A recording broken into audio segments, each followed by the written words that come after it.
Assalamualaikum warahmatullahi wabarakatuh. Kepada yang terhormat Bapak Ibu dosen penguji ujian kinerja, perkenalkan, nama saya Aswir SSI, mahasiswa PPG Guru Tertentu periode 2 tahap 1 tahun 2025 di LPTK Unhair Ternate dengan NIM 10190250288.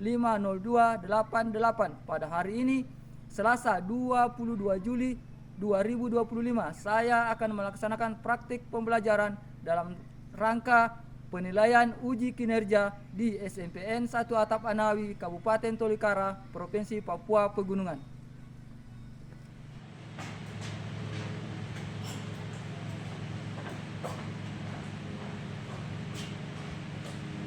Selamat pagi anak-anak. Pagi luar biasa. Bagaimana kabar hari ini? Baik, luar biasa. Semua sehat ya? Sehat. Oke. Sebelum kita mulai proses belajar mengajar pada hari ini, terlebih dahulu kita berdoa. Saya minta satu orang untuk memimpin doa. Iki, silakan.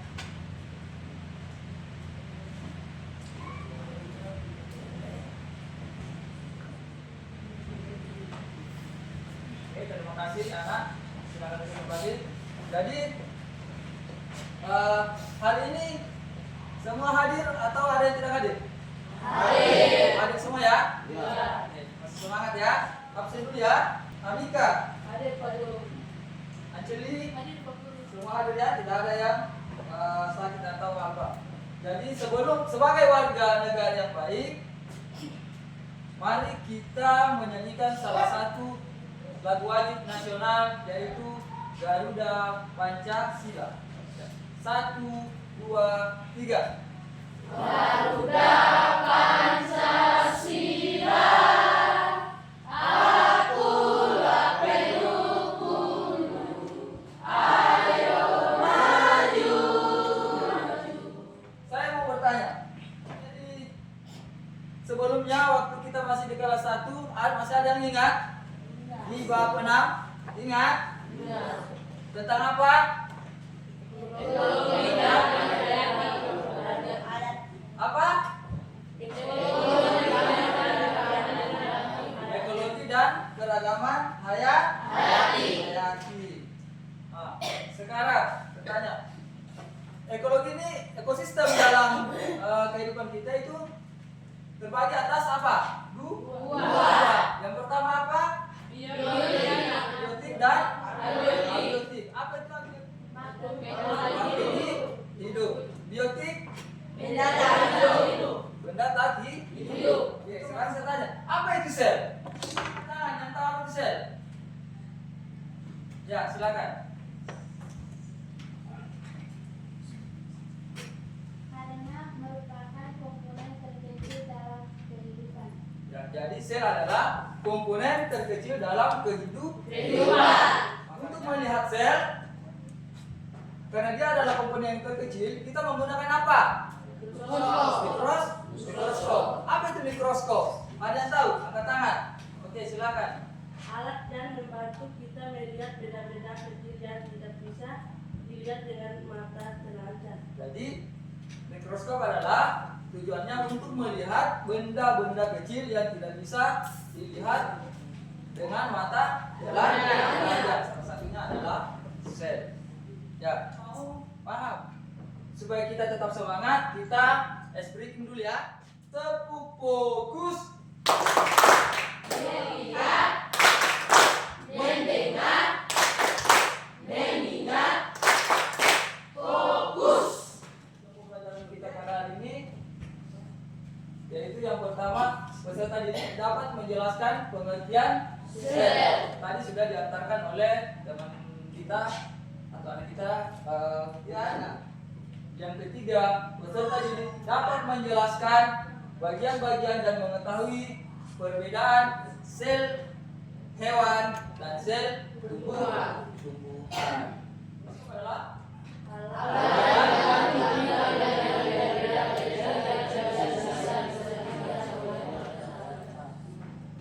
untuk lebih jelasnya, untuk materi ini kita akan saksikan video ini dan disimak baik-baik ya untuk videonya. Materi IPA untuk kelas 8 yaitu pengenalan sel. Untuk yang belum subscribe, tubuh manusia tersusun atas kotak-kotak kecil yang menyusunnya. Kotak-kotak kecil itulah yang kita sebut dengan sel. Apa sih sebetulnya sel itu? Sel adalah unit terkecil yang menyusun makhluk hidup. Maka jika digambarkan manusia tersusun atas kotak-kotak hijau kecil, kotak hijau kecil itulah yang disebut sel. Ada beberapa teori mengenai sel yang ditemukan oleh para ilmuwan, di antaranya seluruh makhluk hidup tersusun atas sel. Jadi dikatakan makhluk hidup apabila ia tersusun atas sel-sel. Teori yang berikutnya, sel adalah unit dasar dari struktur dan fungsi makhluk hidup. Jadi, setiap sel memiliki struktur dasar makhluk hidup dan melakukan fungsi dasar dari makhluk hidup. Teori yang berikutnya, setiap sel berasal dari sel sebelumnya. Artinya, setiap sel akan bereproduksi untuk menghasilkan sel anakannya.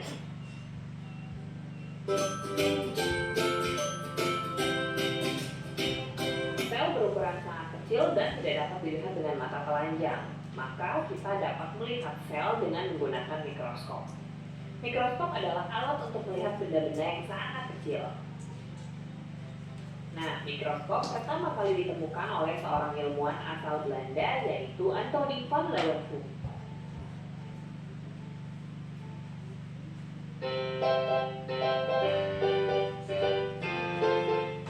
Para ilmuwan, terutama para biolog, biasanya menggunakan mikroskop di laboratoriumnya. Nah, mikroskop seperti apakah yang mereka gunakan?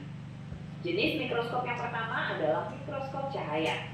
Mikroskop cahaya menggunakan cahaya yang terambat melalui lensa untuk memperbesar benda hingga 100 kali lipat. Bagian-bagian dari mikroskop cahaya adalah yang pertama, sumber cahaya, lalu ada meja untuk meletakkan objek, kemudian lensa objektif yaitu lensa yang dekat dengan objek yang akan diamati, dan lensa okuler yaitu lensa yang dekat dengan mata. Berikut adalah cara kerja mikroskop cahaya. Kita nyalakan atau pancarkan cahaya yang menyinari spesimen, lalu cahaya akan bergerak lurus melalui lensa objektif menuju lensa okuler, sehingga spesimen terlihat oleh mata. Jenis mikroskop yang berikutnya adalah mikroskop elektron. Mikroskop ini menggunakan elektron atau muatan negatif untuk melihat suatu objek hingga menghasilkan perbesaran sampai dengan 1 juta kali lipat. Cara kerjanya, elektron ditembuskan menuju ke objek melewati berlapis lensa, kemudian hasil pemantulan elektron tersebut akan dapat diamati di layar oleh para peneliti. Lalu selanjutnya adalah sel hewan. Apa saja bagian-bagian dari sel hewan? Kita bahas satu persatu, mulai dari yang terluar yaitu selaput pembungkus sel yang disebut membran sel. Kemudian ada pula mitokondria yang berfungsi sebagai tempat respirasi sel dan juga untuk menghasilkan energi. Dan ada inti sel atau biasa disebut nukleus yang berfungsi untuk mengatur semua kegiatan sel. Lalu ada pula cairan di dalam sel yang kita sebut sitoplasma.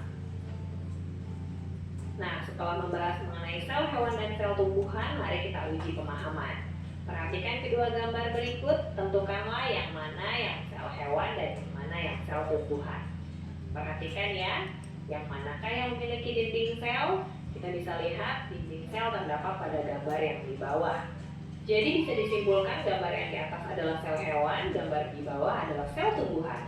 Setelah tadi video tentang sel tumbuhan dan sel hewan yang kemudian bisa kita amati menggunakan mikroskop.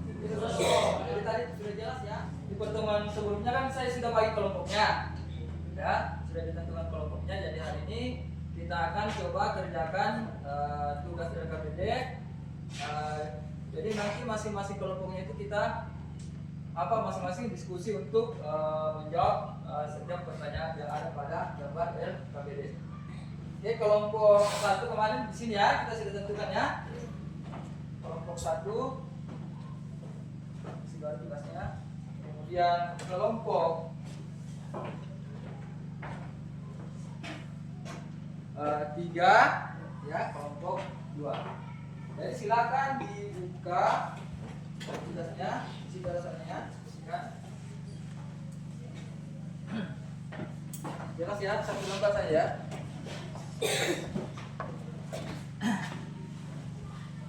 Ini ya.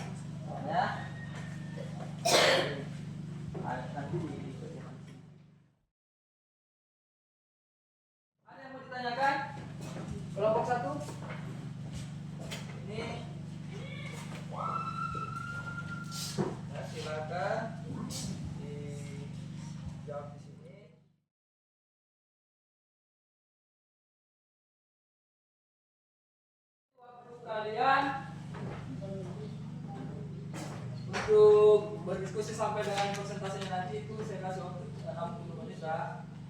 Kalau ada yang tidak dipahami, ada yang ingin ditanyakan? Tidak ada. Yang buku panduan sudah ada, lihat di buku panduan.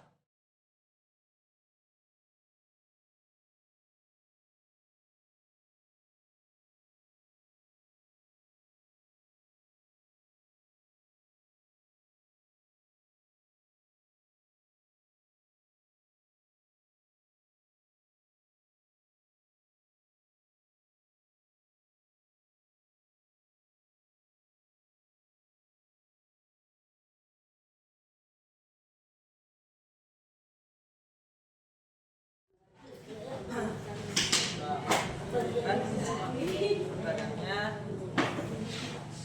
ini, jelaskan satu teori tentang sel yang varian terjadi serta nama bentuknya.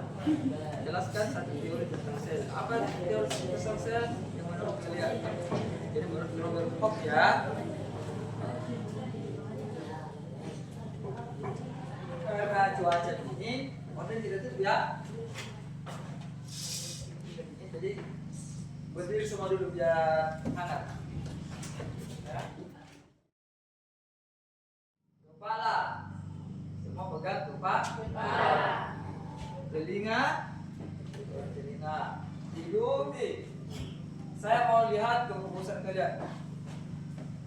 Sekarang, saya mau lihat konsentrasi. Oke, tuh rambut. Dahi. Di mana dahi? Dahi di mana? Kalau ini dagu. Ini dahi. Ini mata. Kita tidak bisa hangatkan karena memang kita punya daerah dingin. Ya, kita tinggal di pegunungan. Kelompok 3 masih ada kesulitan? Hah?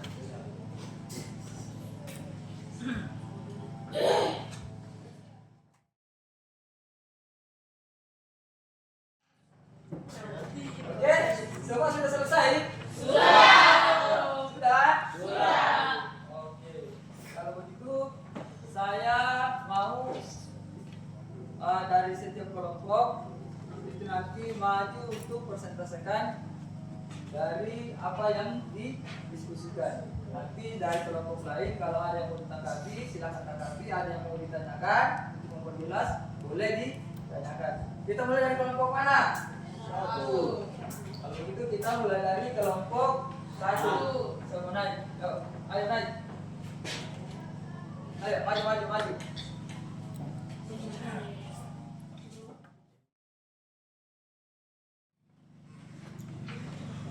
Silakan mulai kelompok 1. Apa yang dimaksud dengan sel? Jelaskan menurut pendapat kelompok. Sebutkan salah satu teori tentang sel. Jawaban 1. Yang dimaksud sel adalah struktur terkecil yang dapat melakukan fungsi kehidupan. 2. Sebutkan salah satu teori tentang sel. Jawab. Seorang ilmu Jerman pada tahun 1838 mencatatkan bahwa semua tumbuhan tersusun atas sel. 3. Siapa tokoh yang menyatakan bahwa semua tumbuhan tersusun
tidak memiliki dinding sel.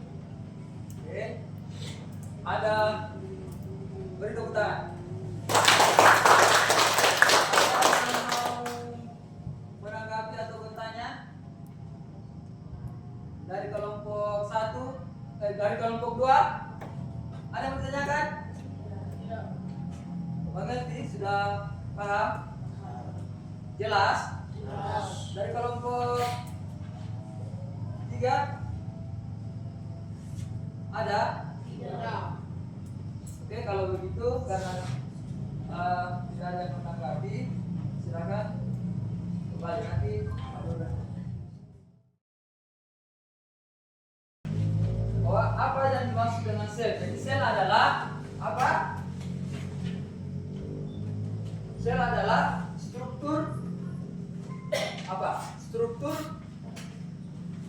terkecil dan dapat melakukan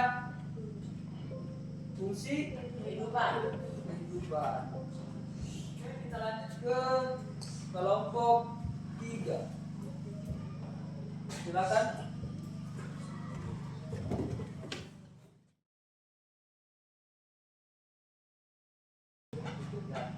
Oke, silakan. Satu, sel adalah unit struktural dan fungsional terkecil dari makhluk hidup. Sel penting bagi manusia. Sel penting bagi makhluk hidup karena sel menjalankan berbagai proses vital seperti mutabilisme, pertumbuhan, reproduksi, dan respon terhadap lingkungan. 2. Menurut Robert Hooke, sel merupakan satuan terkecil dari rongga, di mana rongga dibatasi oleh dinding tabel. Dan jika dilihat secara keseluruhan, strukturnya mirip sarang lebar. 3. Membran sel berfungsi sebagai pintu gerbang yang akan dilalui saat baik itu keluar ataupun masuk ke dalam sel. Sitoplasma berfungsi sebagai zat pelarut kimia dan juga sebagai pemicu terjadinya reaksi kimia dari sel. Nukleus berfungsi mengatur semua kegiatan atau aktivitas dari sel. Sel hewan tidak memiliki 4. Sel hewan tidak memiliki dinding sel, sedangkan sel tumbuhan memiliki dinding sel. Sel hewan letak nukleus berada di tengah sel, sedangkan sel tumbuhan nukleus berada di dalam sel. 5. Mikroskop cahaya. Mikroskop elektron. Sudah? Oke. Ada yang mau menanggapi? Ada yang mau ditanyakan? Kelompok 1? Ada yang bertanyakan? Kelompok 2 ada yang mau ditanyakan atau ditambahkan? Tidak ada, oke, silakan kembali. Beri aplaus kepada kelompok 3. Silakan duduk kembali. Apa yang dimaksud dengan sel dan mengapa sel penting bagi makhluk hidup? Karena sel merupakan unit struktural dan fungsional terkecil dari makhluk hidup. Karena sel menjalankan berbagai proses vital, ya, proses vital seperti metabolisme, pertumbuhan, reproduksi, dan respon terhadap apa? Terhadap lingkungan.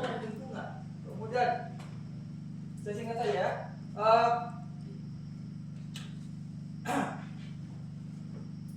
Ada penjelasan 3 bagian utama dari apa? Sel, ya. Ada namanya membran sel. Membran sel itu berfungsi sebagai apa? Tadi membran sel berfungsi sebagai pintu gerbang apa? Pintu gerbang yang akan dilalui oleh zat baik itu keluar ataupun apa? masuk ke dalam sel. Kemudian ada sitoplasma. Nah, sitoplasma berfungsi sebagai apa?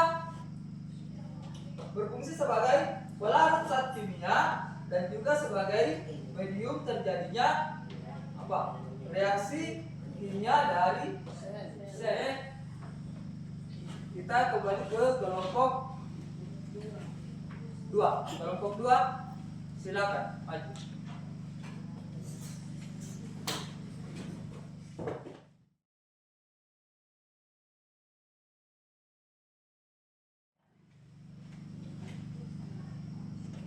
Satu, sel adalah unit struktural dan fungsional berfungsi dari makhluk hidup. Dua, teori sel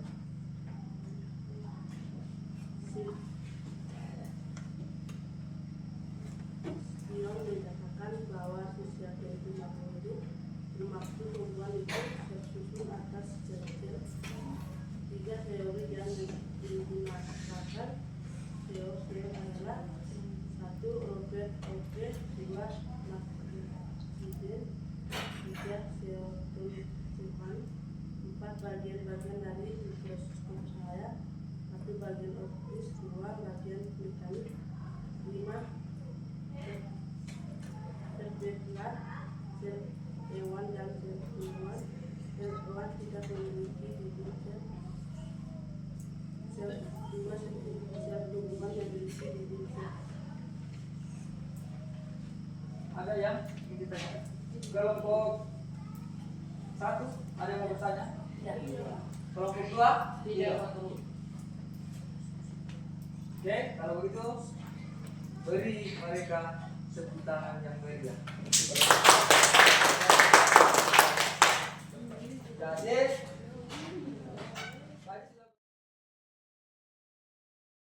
dan fungsional dalam makhluk hidup. Kemudian teori siapa? Teori sel Schleyer mengatakan ya bahwa setiap bentuk makhluk hidup termasuk tumbuhan itu tersusun atas sel yang dikemukakan oleh siapa? Matthias Schleyer. Kemudian siapa saja tokoh yang mengemukakan teori sel? Ya, minimal 3 ya. Ada Robert Hooke, Matthias Schleyer, dan Theodor siapa? Stewart. Ya, masih ada lagi beberapa penemu ya untuk yang mengemukakan teori tentang sel. Kemudian untuk mengamati sel kita menggunakan mikroskop. Jadi pada awal itu ada 2 mikroskop yang digunakan, itu mikroskop apa? Mikroskop cahaya dan mikroskop elektron. Oke. Jadi kesimpulan dari pembelajaran kita hari ini, jadi sel merupakan unit struktural dan fungsional terkecil dari makhluk hidup yang sangat penting dalam kehidupan kita. Kemudian teori-teori sel yang dikemukakan oleh para ilmuwan seperti Robert Hooke, Schleyer, dan Stewart menjelaskan bahwa semua makhluk hidup tersusun atas sel. Penemuan mikroskop berperan besar dalam perkembangan ilmu pengetahuan tentang sel, karena memungkinkan para ilmuwan mengamati dan memperjelas struktur sel serta fungsi sel secara lebih jelas dan mendalam. Jadi itulah kesimpulan untuk materi kita pada hari ini. Oke. Sekarang terima kasih atas persentase dari setiap kelompok. Kita kasih dia WOW keren. Ada yang tahu? Ada. Ya, beri dia W, beri dia O, beri dia W. Wow, keren. Oke, tepuk tangan untuk kita semua. Tadi saya sudah bagikan kertas apa?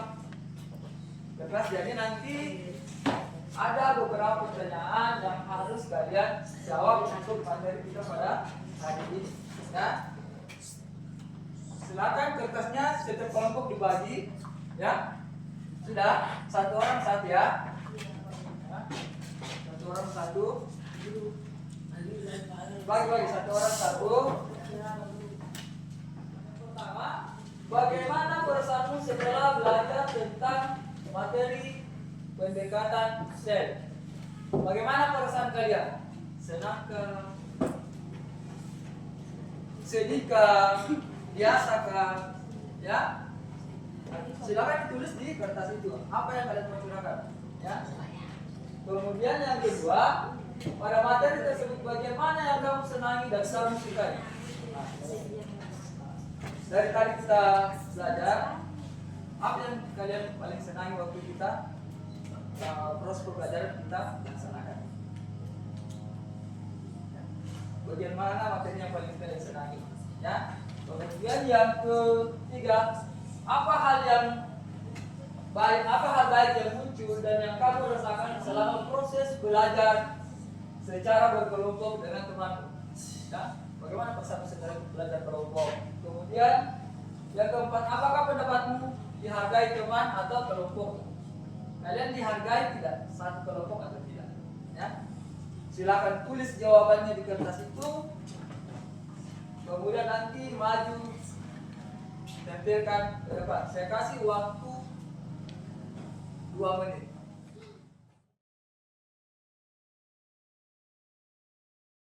Oke. Waktu sudah habis, silakan tempel di depan.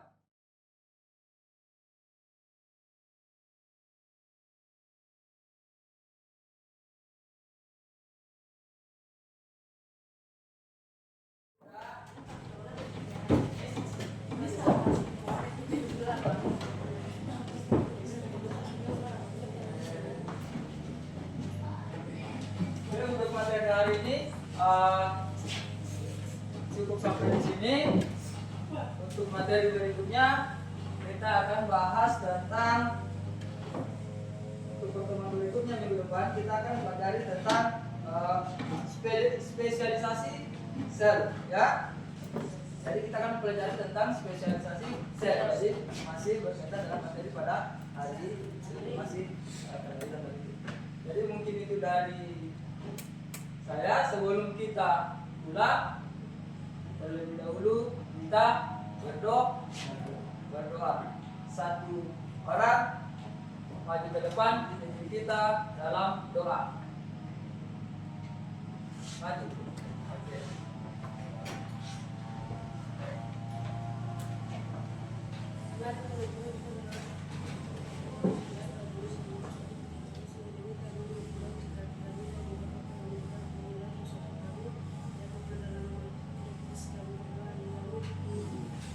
Terima kasih, silakan kembali. Cukup sekian pembelajaran hari ini dan selamat siang. Siap, Pak Guru.